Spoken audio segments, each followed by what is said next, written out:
Danny's bubbly personality, the first thing that comes to mind. Lively, kind, caring, just beautiful in nature, beautiful. We were blessed to have a beautiful daughter, and her beauty transcended in her behaviour, her attitude towards life, her generosity, her kind and caring approach to everything. Even her teachers felt she was always helpful and looking out for other people. So that's one of the first things I would I can remember about Danny. And the other thing I would also love to share is Danny had this fixation for cleanliness. Slight, very bossy, very bossy. Make her bed and don't sit on it. Clean the house, don't mess it up. So she had a lot of, she had a maternal side to her, even at her very young age. And do you have anything that you would want to I think she said it all. No. Yeah. I think that's about it. So can you tell me a bit about her diagnosis and your experience with childhood cancer? So, Do you want to? yeah, I'll take that. It's looking back, and I have to be honest, even 7 years on, I'm still trying to get grasp of how the whole thing started.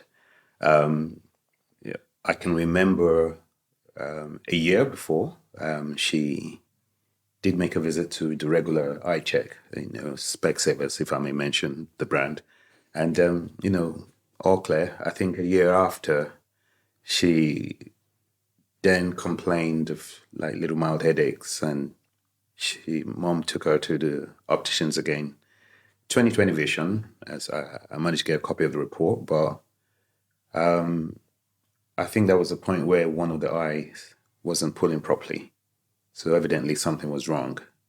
But when you have a lazy eye, it's been called, you don't think of cancer or brain tumor or anything. So we're fast tracking that 2 months after. And what I've learned is certain children at a certain age, when you present any symptom at a certain age and you visit the Specsavers, you visit the opticians, they fast track you to an hospital to do a general check. So 2 months, with no consultation with the GP, by the way. So 2 months after, got a letter in the post from the local hospital that we should come in for a scan. And scan revealed that there was a 3 millimeter dot on the brainstem, of 4 places. Now, what is a 3 millimeter dot? How small is 3 millimeter? I still can't imagine. And that being on the brainstem.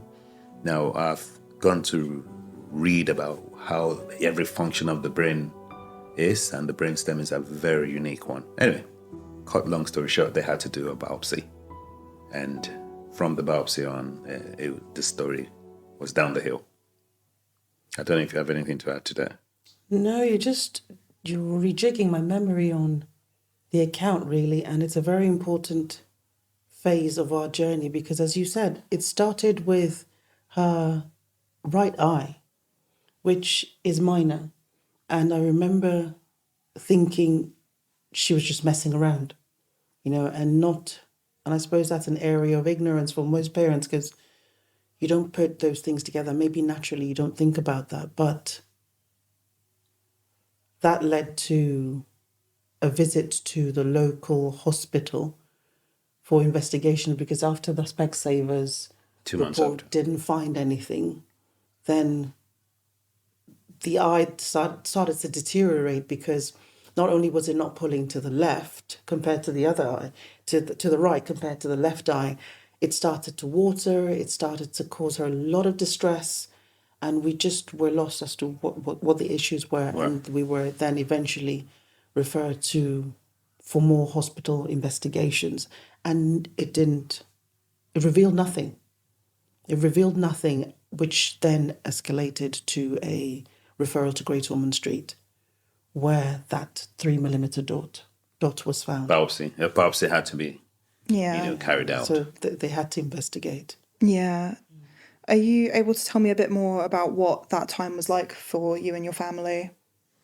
So I'll just drop this little and then, are you okay? Yeah. Okay, so I think what I still remember vividly was one, we had no idea what was about to happen. We had no idea. So it was like just a regular family. I mean, she was also expecting a baby at that time. So we were looking forward to the birth of the boy. So it was about the same December period. Christmas was fast approaching. So what I do, again, time has passed, but I do remember. So the first visit to the hospital, which was a local hospital, we weren't allowed to go home. So from home, we were transported. I had to go because she was still heavily pregnant, right? And I had to be transported to Great Ormond Street. The moment we got into Great Ormond Street, it was almost like it was a prison sentence because we weren't allowed to leave. It was almost like lock and key. I think looking back, the fact that it was unusual because as the dad, when there's a mom, people were wondering why I was basically in the forefront. I stayed with her in the hospital first night, so she had to go home and come back. And I slept. You actually got to spend nights with her in Great Ormond Street anyway. But a good part of the journey, I was the visible parent. And that's because there was a new baby on the way. And biopsy again, it was a case of this has to be done. There is such a thing which I find a bit hurtful looking back. What is a second opinion? We were denied of that. There were no opportunity. So basically, listen, this is what's going to happen. We have to go into your child's brain. We have to go and take a biopsy. There's certain risk that comes with it. Hey, but it's got to be done. Now, okay, we braced ourselves, hoping that it was just a biopsy that was going to be done and she'll survive it. But biopsy on the brainstem, I mean, it's a touch and go. The second blow came when the first biopsy came back a week after. So we had to wait a whole week, and then they came back and said it was inconclusive. They didn't know if it was a cancer, was benign or not, or malignant, and they had to go back in the second time. Now, second time again, that point, she's from a biomedical scientist's background, and she said, this is not going to end well. And I said, no, as a time, that stage of my life, I was one of those who believe whatever your doctor says. So I said, but they're consultants. They've got to know what they're doing. So they went in second time, this time around with a robot. And after going in the second biopsy, the robot, they said, for the sake of precision, I think the story went down the hill from there. And that was when we finally started to understand what we were up against. Basically, from that moment, it became a race for time. We knew after the second biopsy that Danny's life was going to be cut very short. So there were several things that took place after then. But as a family, as a unit, we had no idea what we were up against. And that's me being very honest. And I appreciate the fact that we can both tell the story from both sides. Because I want to speak about the well-being impact on myself, on the children. As he mentioned, I was pregnant at the time. And my world was already changing with a new child on the way and moving in the middle of a house move.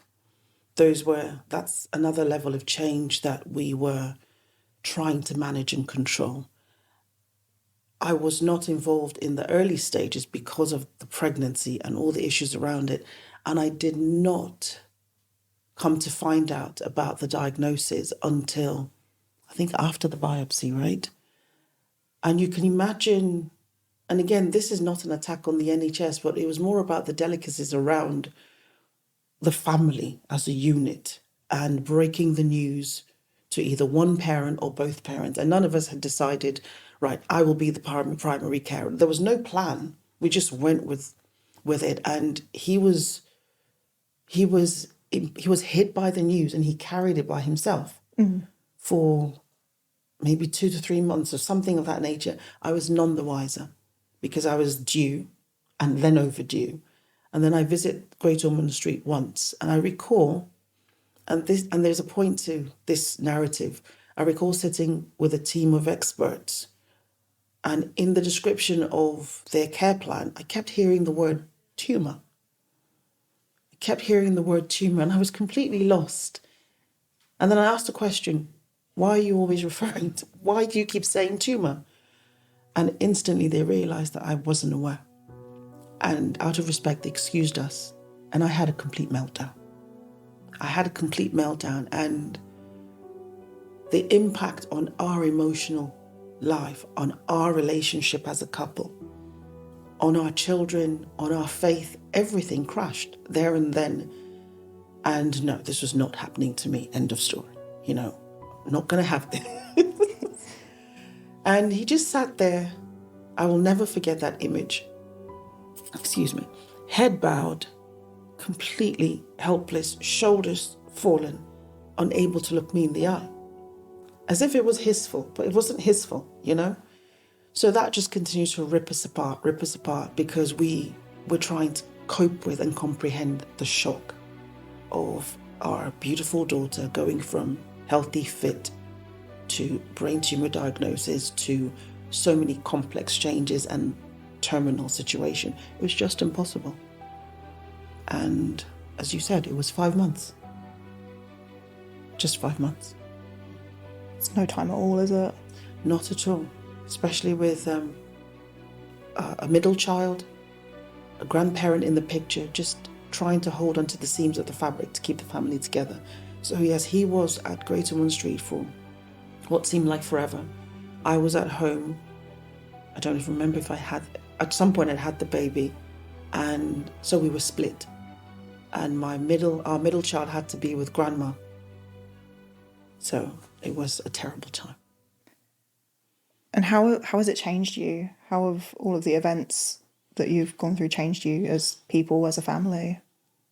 You know, just that question has reminded me an encounter that we had with a couple that was sent from one of the churches that we were affiliated to at the time.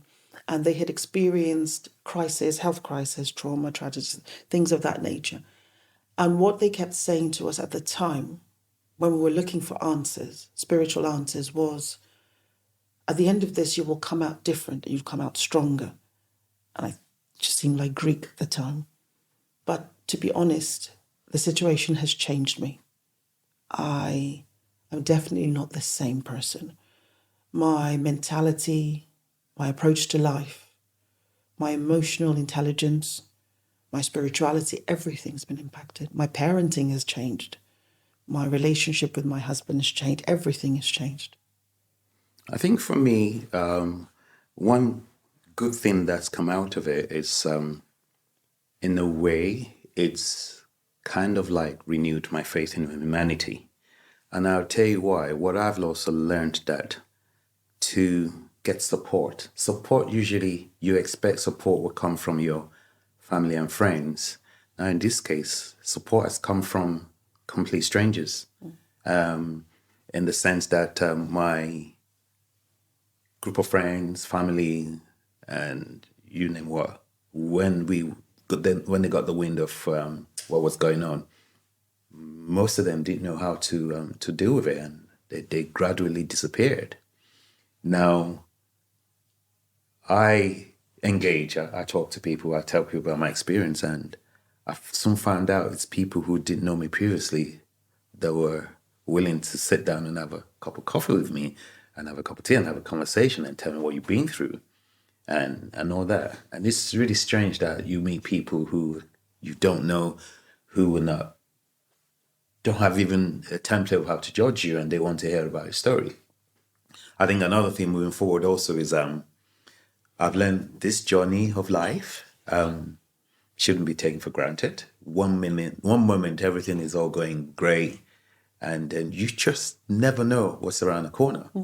So usually, if I'm walking in a bus stop and I see a cancer patient, I would almost know instantly. Or if I see a family who's got a disabled child, and now I would stop and say hello and ask them, how are you getting on? How's it going? And they're wondering, okay, why is he engaging? Again, back in the days when you see people stand in a corner with a little bucket and asking for your £1 coin, and you say, no, please don't talk to me. Now I recognize that £1 makes a difference because it's going towards a good cause. So my attitude towards life has changed completely, as a person. And I wake up every day and I'm thankful that I'm still here, because you just don't know. Yeah. If I might add, you reminded me of a quote from one of our parents when you talked about friends and family and their behaviour. One of our parents said, no one understands childhood cancer unless they have gone through it. And that's the truth. Yeah. That's the absolute truth. And we experienced that. And it took me a while to process the fact that family and friends don't know what to do. They don't know how to connect to you. And the trauma is difficult. Yeah. So my approach, he was at the forefront of dealing with people and managing friends, family, calling and all sorts of things. I wasn't. I completely withdrew because I needed to process what was going on, and I needed to safeguard my mental health. And I felt the strength to explain and just face the public was just not there. That was not what I wanted to invest my energy in. So one thing it has done, which I know he has highlighted for me, is change my level of compassion. It's from being a nice person, which is not a bad thing, to being somebody who has to try to take the extra step. And that's what it's done for all of us in our family. And I think the mental health aspect of it is real. I think one of the changes also I've recently discovered also is that grief helps you to identify. Losing a child helps you to identify that you grieve differently. Yeah, absolutely. And I quickly had to identify, that there are days where I'm having a bad day and she's not, and there are days she's having a bad day and I'm not. The whole process of grief, yes. The family has been broken down. Family has triggered the potential separation. We've gone through the whole process and we're still working on it, as in the meeting point.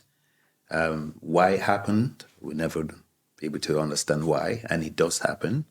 And I'm also beginning to learn that, which a lot of people don't, the same way we embrace love, we have to be prepared to embrace grief, because everyone will go through some sort of loss at a certain point in your life. I mean, everybody falls in love every day. You meet people, you fall in love, you love your parents, everybody. But the grief aspect of it, we're never prepared for it. And mental health, goodness me, we could talk about that all day. I'm glad that I'm sitting here today and I can talk about this. There were times I tried counseling, it didn't work for me. So my form of counseling is to have engagement and discussions and to also throw myself open how to help others. That's my form of counseling. Yeah. But sitting in a room with a counselor asking me, so how have you been? How did you go through it? It didn't work for me. I went through a phase where I thought I wanted to be arrested by the police. I just kept hoping that somebody one day will push me and I will explode. And thankfully it didn't happen. I think I might have had one encounter one day when I was driving and I was stopped. And then the police officer did a random stop and started asking me random questions. And I asked him, I said, please, if there's anything that I've done wrong, bring out your charge sheet. If there isn't, you need to allow me to get on with my day. And he asked me, okay, calm down, young man, you've got an attitude. And I busted out and I said to him, and I said, when you've buried your own 12-year-old daughter, nothing moves you.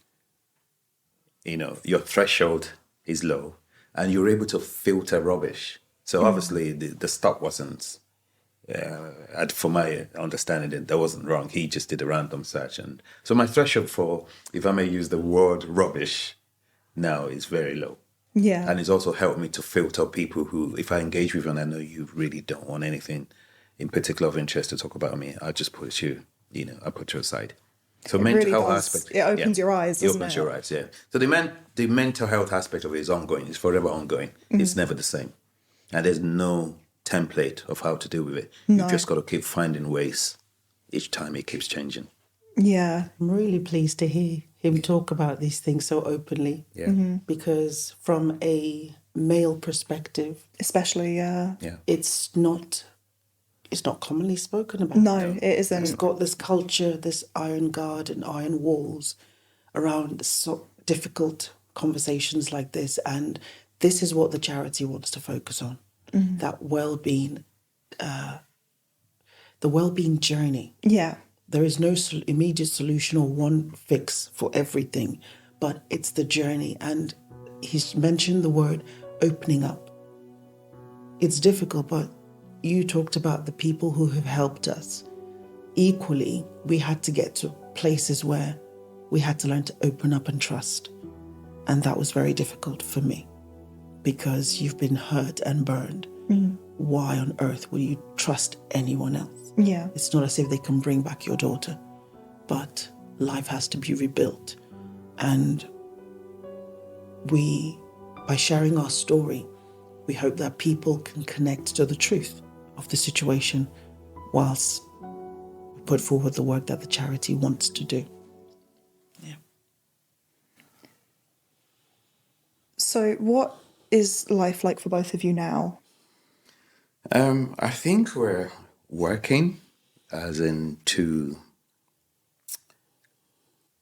I don't know if you ever come to terms, we've losing a child, but I think we're coming to accept it, that we've lost a child, and Danny will remain in her heart, even though we will speak about her constantly. I think we're also coming to terms with the idea of running a foundation, even though I remember mentioning that, it would be great to have a foundation at the funeral date, but now that the foundation is there, it's literally in your face. You wake up with it, you sleep with it, it's there all the time. Eat and drink with it. You drink with it. And it's, in a way, helping the healing process, because it's like you're doing something. And I think that's coming from a good place. So we're working, and we're making progress as a couple. Yes, that's true.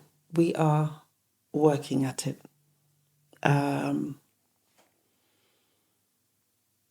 It's difficult to find the right word for me to use, whether we are learning to accept it or whether we are learning to cope. Each day is different. Yeah. So, but one thing I know that we have, losing a child changes your ambition.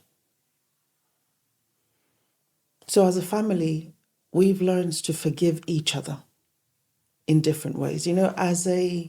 Without the loss of a child, there's some things that you hold on to, because you feel the world is your oyster, you want to conquer it, etc.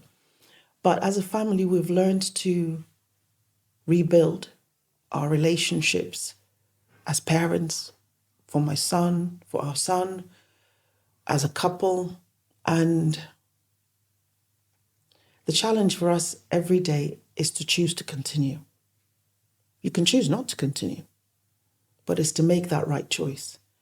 And the choice for yesterday is different from the choice for today, and it'll be different for the choice for tomorrow. So it's about learning to take it one moment at a time, one day at a time, and being realistic with your expectations and just being loose and free. We have a commitment to build memories, new memories, because I don't believe that time heals all. I believe that love heals all. You can carry trauma, you can carry grief for 20 years and it still feels fresh. And in my personal reflection and growth, I believe that the relationships that we have had from all these new people is what has helped us heal. Because losing somebody, losing a loved one, is love being evacuated from your life. So you touched on it briefly for a moment there, Angela, about your holistic approach, and these events have led you to setting up the Daniella Login Foundation. Can you talk more about your focus and your ambitions for it? So the Daniella Login Foundation was established out of our lived experience in caring for Danny when she was diagnosed with a brain tumour. In our experience, we understand that grief starts from the point that a family sits down with a medical consultant and are given the news that your child has cancer.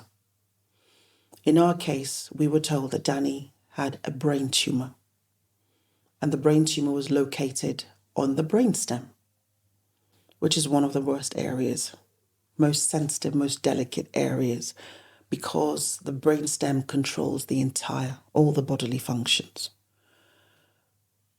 Critically, brain tumours affect all the motor functions in a child's body. Mobility, speech and language.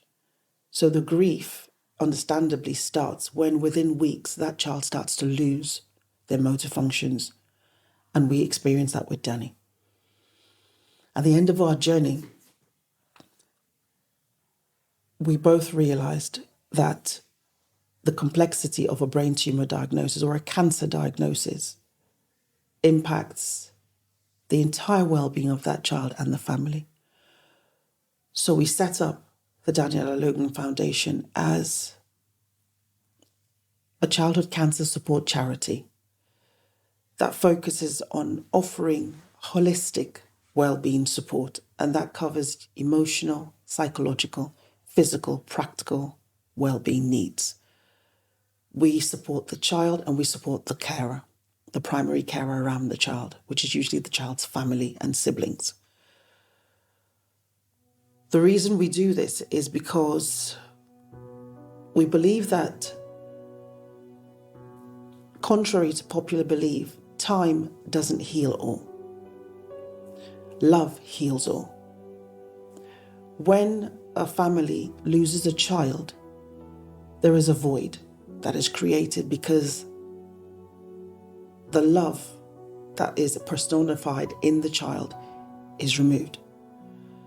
We found that the relationships, that our survival has been strengthened by the love and the support of new people that have come into our lives. And we want to offer that friendship and that support to other families. We don't have a prescription for every family because we offer a bespoke type of tailored support. So our first port of call is to befriend you and to understand your needs. And then with the team of experts around us, we will then start to focus on what your immediate priorities are. Some of those priorities include food well-being, because the importance of the right diet, the right nutrition, especially when the body is under so much stress. And we know what cancer does to the body. And in the child situation, nutrition is important to help the rebuilding and the repair process within the cells.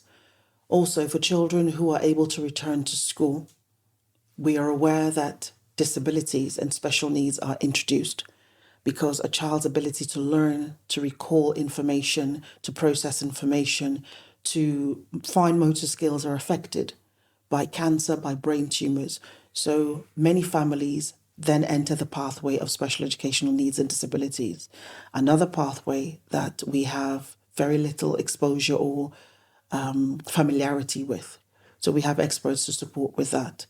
Then we have spiritual counsellors, a chaplain who's attached to the foundation, and we have a lifestyle and nutritionist. We also have an in-house wellbeing practitioner, and these people are there to provide wraparound care for any family that needs it. So I'll pause there for now. Did you have anything that you wanted to add to that? I think she's covered up pretty much. I mean, covered it all? It's covered it all. And what support do you as a charity need right now?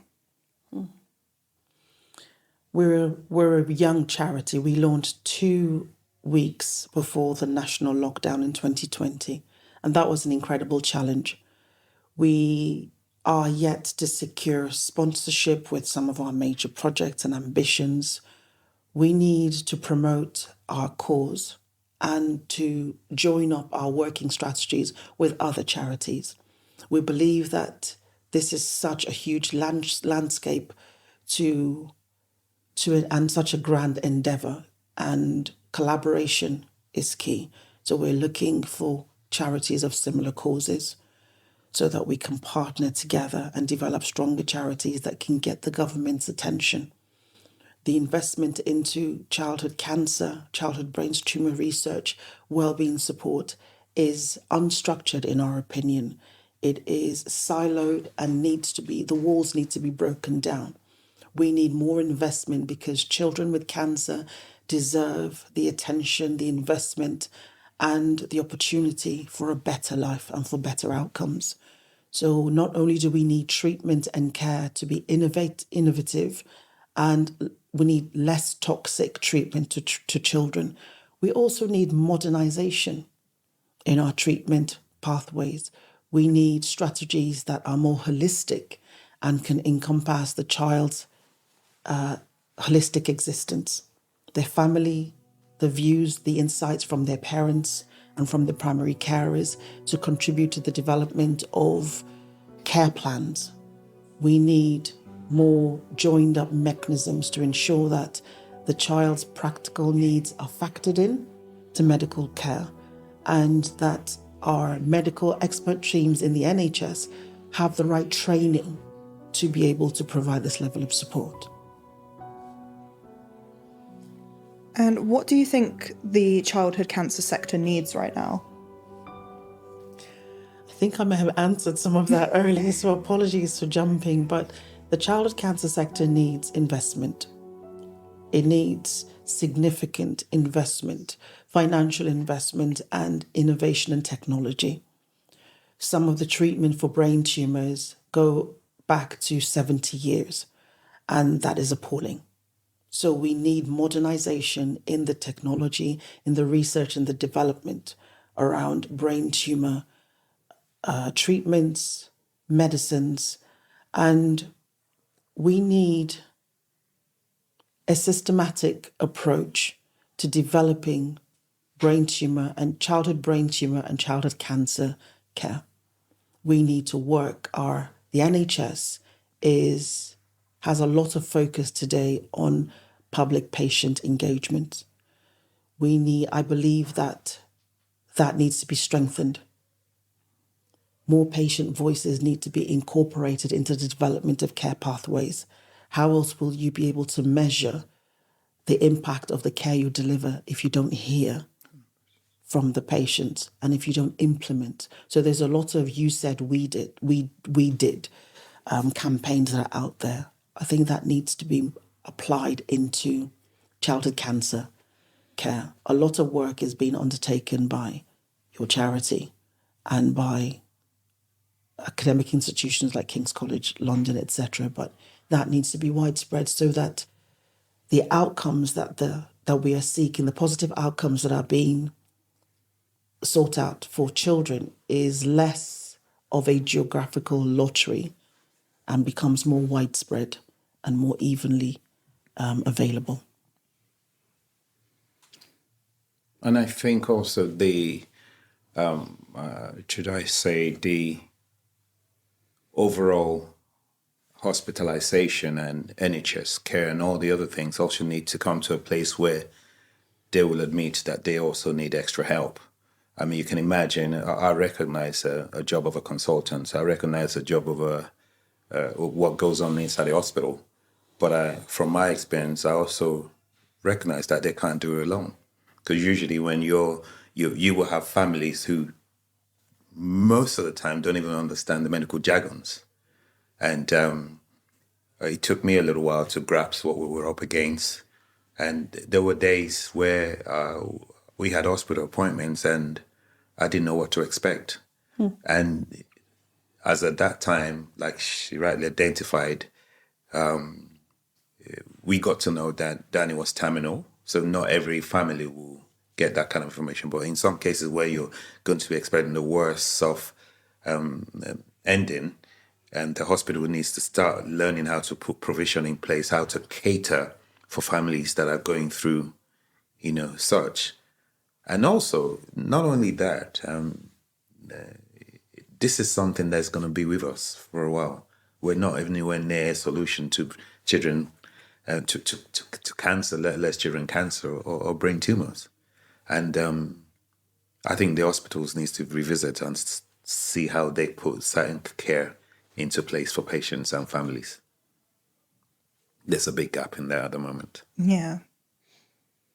So one last question before we round things up. What do you see as the future for families living with childhood cancer? Wow. It's a big question.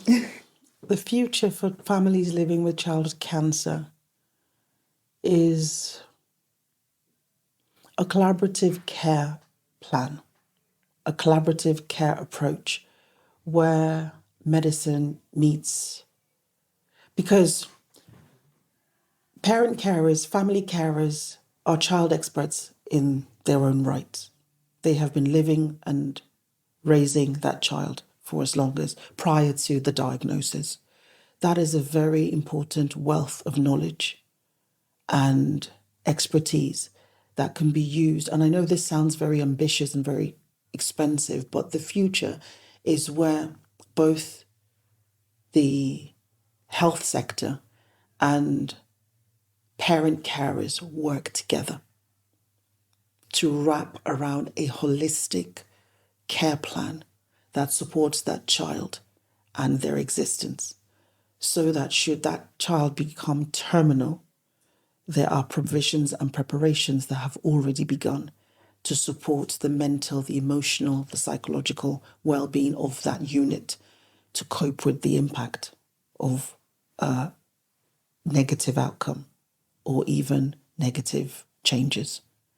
So the future has to be where both units come together and find common ground or a strategy of how to deliver care for that child, in addition to more funding and investment.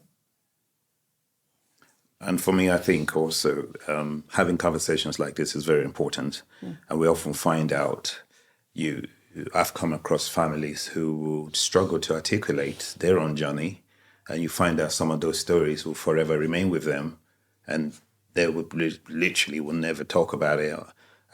We took our time. It took us a couple of years before we were in a place to talk about it. I mean, we can sit in this chair now and not tear up. There were times as soon as you brought up the subject of Danny, we'll tear up. So I think hospital needs to recognize that once you've gone through any form of journey, i.e. childhood cancer or brain tumor, there should be, yes, the job of the hospital, we understand they have a remit.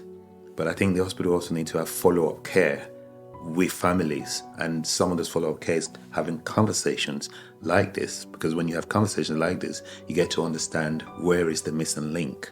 That missing link is so crucial. Family shouldn't go through it, and the moment you leave the hospital, you're more or less on your own. I think that's very, very, very dangerous. If we're also in the era where we're recognizing that there are mental health issues, I think the hospital needs to have provision, follow-ups for families who've gone through any form of journey.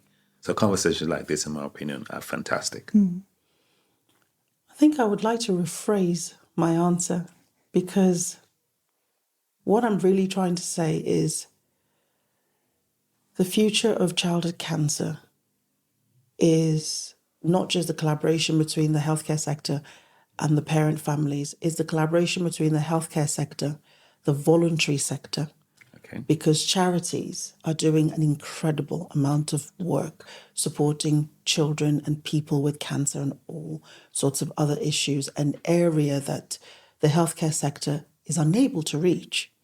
And that wealth of knowledge and expertise can be harnessed to then develop holistic packages of support that can extend beyond medical treatment. So when the children or the people are released back into the community, discharged back into the community, then this voluntary sector can pick up, because that's part of the challenges facing the NHS in terms of how to extend this care, and there isn't enough funding or financial investment.